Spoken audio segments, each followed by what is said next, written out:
se kan lal ber ko vel she om thim duaya I buat sai salem ko pui nó sẵn to thôi nu ra là apa yang present cái mani lang cái mình lo lo tan yo ko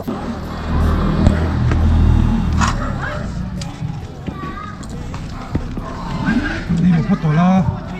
luôn đi ta đón làm gì cả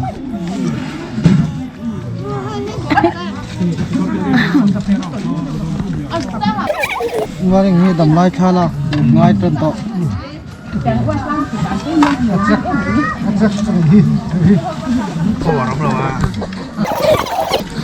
là đấy là thằng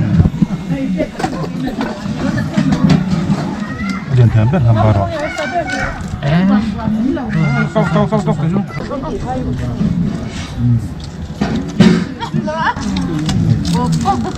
cái nào đặt cho tay lợi cắn đuông dạ rồi video anh lấy là hai BTS kha lồng tép cô ăn tùy ngon cho bên này tôi nghe kha lấy tình trạng chắc này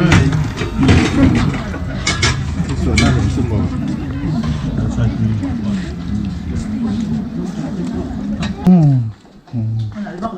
con đã trắng rồi thế là khi cho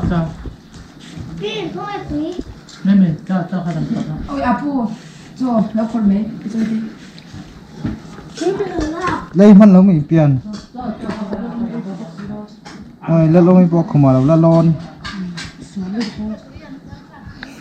ส่วนนี้สั้นวิกต่อเอาเปลี่ยนมาให้ตรงนั้นเข้าเลย nó nặng ép về nữa aluminium anh đi đâu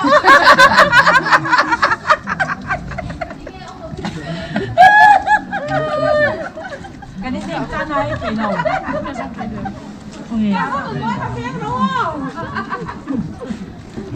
nar GoPro ilan na ilang to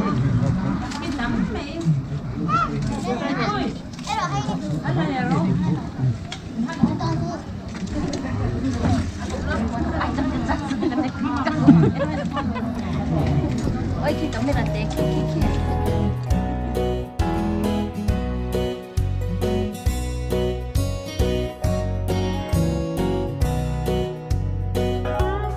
kan nagreng se kan lal ber ko vel she om thim duaya I buat sai salem ko pui o ka ngai